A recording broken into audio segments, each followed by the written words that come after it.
Yeah, right. Number one, obviously, it's a big one. A lot of it's not controversial at all. Half and half scarves. I don't get it. I don't understand why you'd buy one. As a fan of, let's say, I'm a Liverpool fan and we're playing at Man United, why would I want a Man United on half of the scarf? I don't get it. You know you're going to been to a game, so you don't really need the memory. If I've got a Liverpool scarf, I'll know, it was from the United game, or little things like that. I just can't understand. Like, where do you wear that out? Because are people going to think, are you a United fan? Are you a Liverpool fan? Why would you want that confusion? I don't know. I don't get it. What do you think? What I find funny about it is you get kind of at the end of the game, say it's been like, I started seeing Chelsea drew 1-1 to Crystal Palace. I remember walking out, and you've just got blokes, loads of scarves, you can't get rid of them, trying to flog your half and half scarf. And it's like, why would I want a half and half scarf for a 1-1 draw against Crystal Palace? You know, the only time I can let it slide is if it's a little kid on like their first game, it's a little memento. Yeah, nice. But if you're above the age of 6 and you've got a half and half scarf, you need to sort yourself out. Yeah, a grown man with a half and half scarf is not a great look, to be honest. But but I think that also kind of comes into line with like the other things that are sold at football grounds. Like, you wouldn't buy a half and half kit, would you? So why would you buy a half and half scarf? Like, I don't know.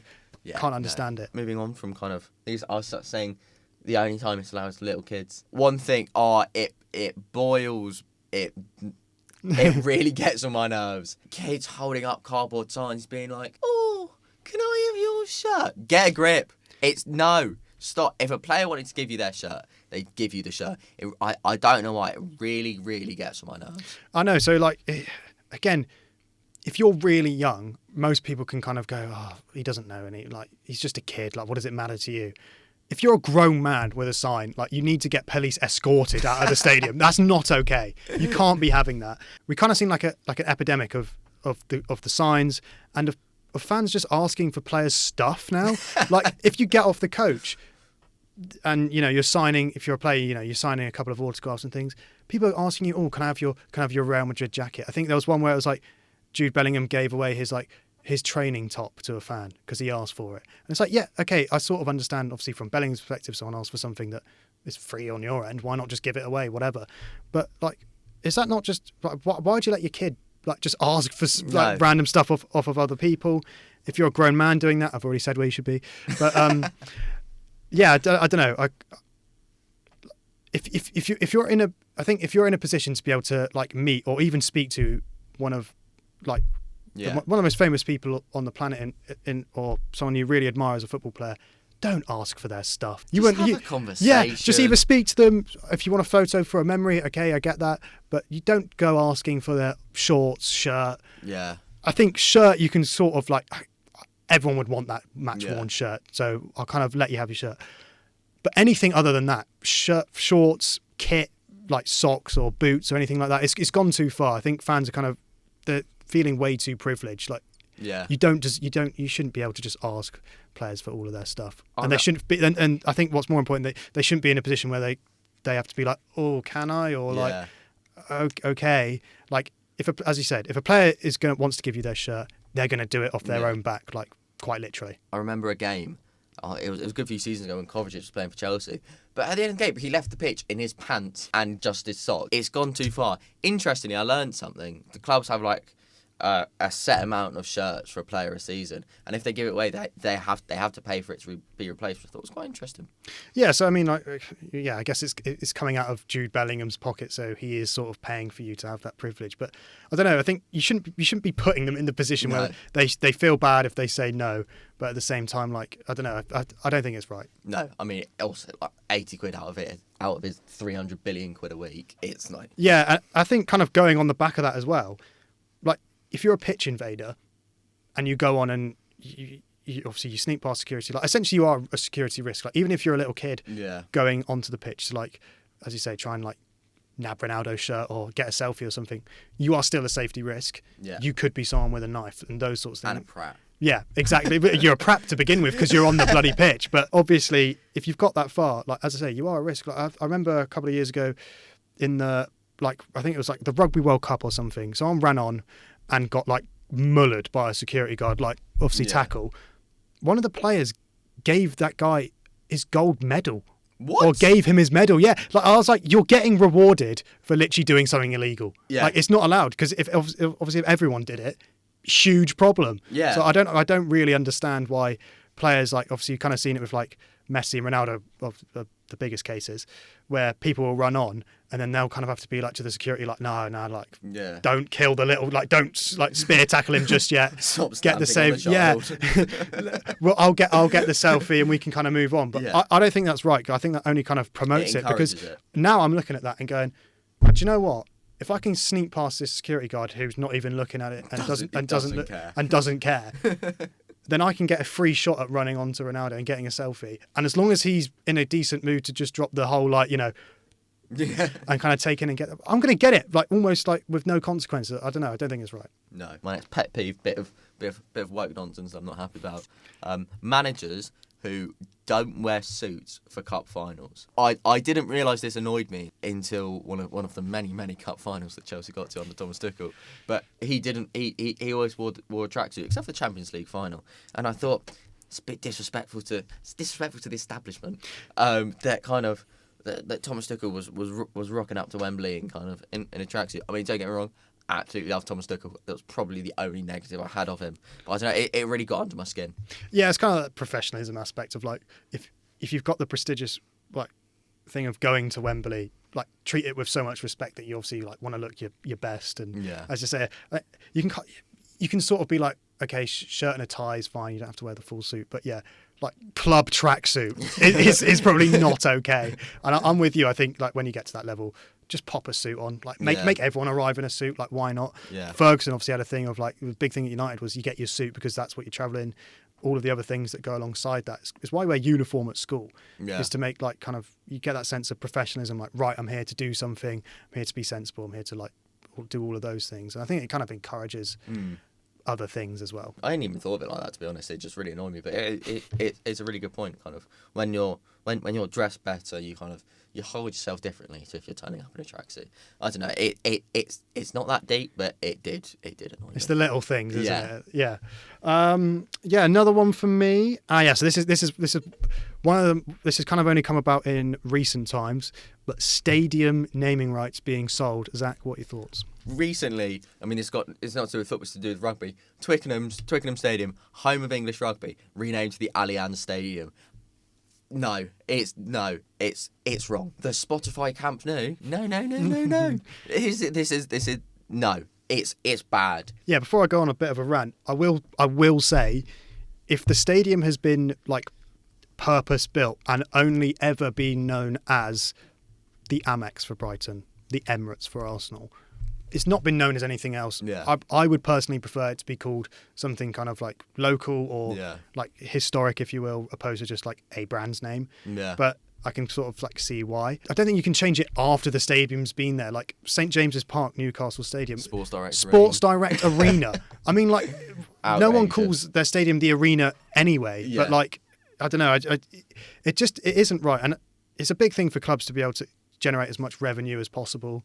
And obviously stadium, like, naming rights is essentially something that it doesn't change anything about the stadium. It's purely profit for the club to get. And obviously with the Barcelona Spotify one, I imagine there's quite a lot of money in that deal as well. But yeah, I think it's if you were Spotify, no one's calling the Camp Nou the Spotify Camp Nou now, to a point where you're actually going to be able to benefit off of that, like, advertising essentially. Yeah. I just think it's pointless. I think there's better things you could sponsor for bang for your buck if you're the brand. Yeah. I think it's also just a little bit like, oh, well, we need all the money we can get, so we'll just kind of ditch all of our morals and all of our history. Please give us some money, basically. Yeah. Moving on to the next one. This is actually an on the pitch thing, kind of mixing it up a little bit. Goalkeepers who cannot play with the ball at their feet being asked to play with the ball at their feet. It's one of the most infuriating things to watch. I was at Chelsea Newcastle. Robert Sanchez, oh my God. Every single pass either went out or went to a Newcastle player.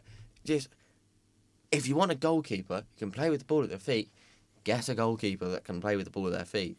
But also, you're a professional footballer. You should be able to make a 20-yard pass. Like, Sunday League level, it can be done. Like, same with, like, beating the first man at a corner. You're a professional footballer. You train every day. You should be able to beat the first man. And you can't do it, but you'll go on a Pro Direct Soccer video and hit top in every time with Angry Ginge.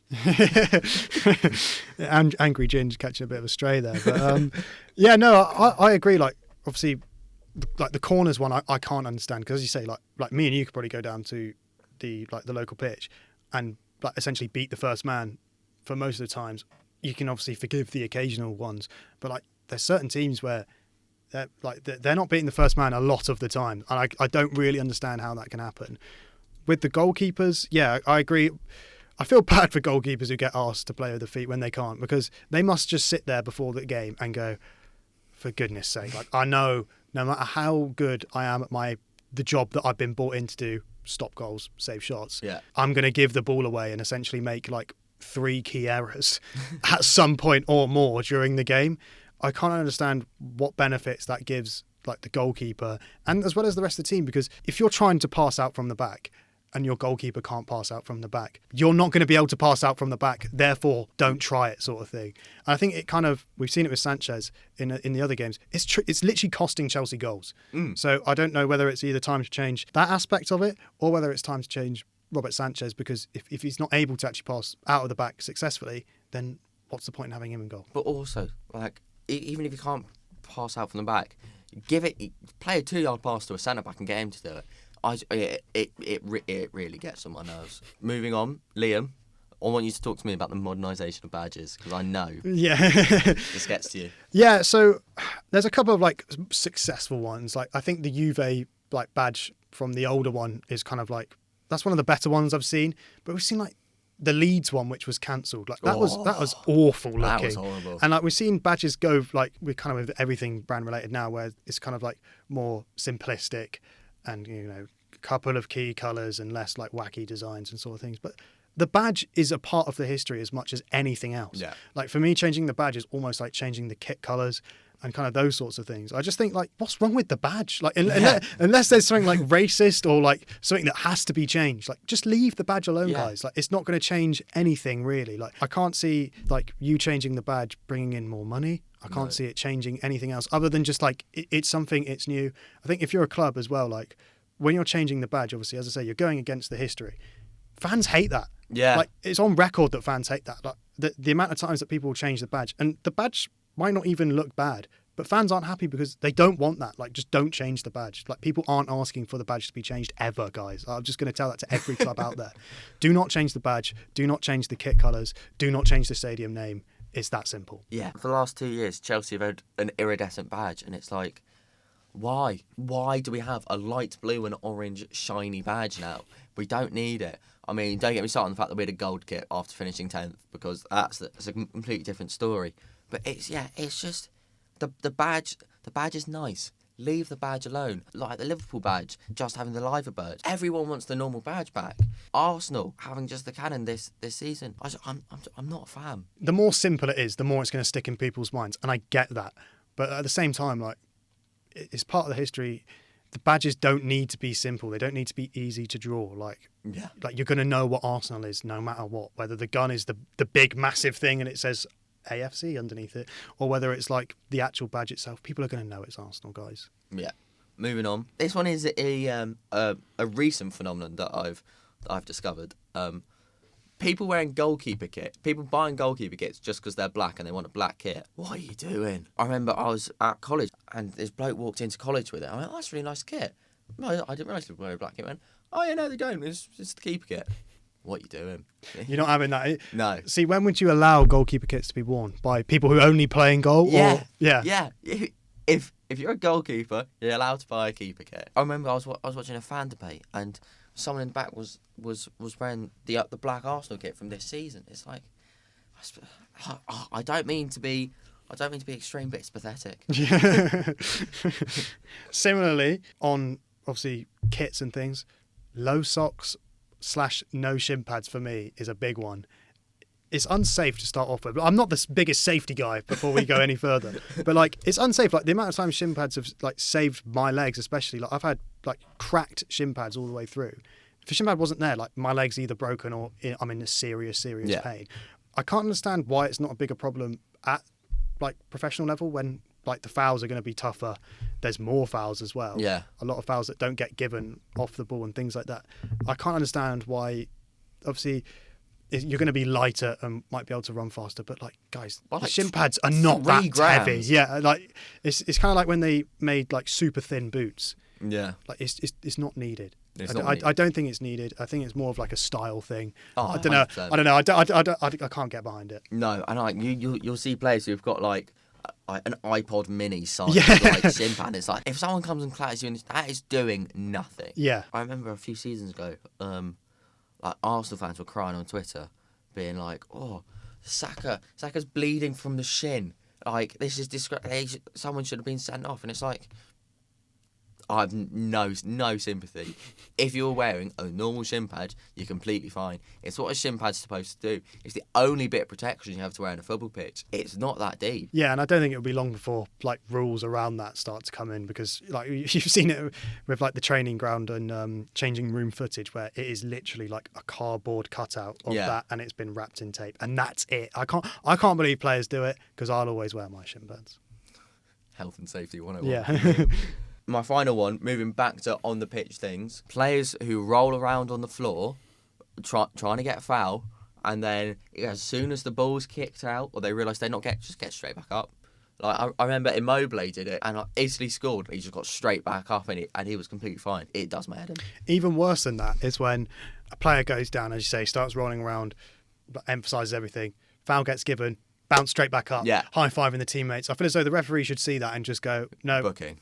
Other way around. That's clearly a dive now. Like there should be something about that like they can retroactively or like kind of stomp that out, because I think it obviously is a bit of an issue as well. Yeah, because also if you started booking or like if you want to go that extreme, even sending people off for it, it would stop like that, and it slows the game down. Like everyone knows you're doing it. Like, I don't understand why like the ref buys it, because I mean I get they might actually be injured for once in like 26,000 times. You have to come off if you put the ball out of play for like 10 seconds. Make it like 5 minutes. Yeah. Because then you're not going to go down unless you're really hurt. Yeah. No, that is true. It's a good rule change as well.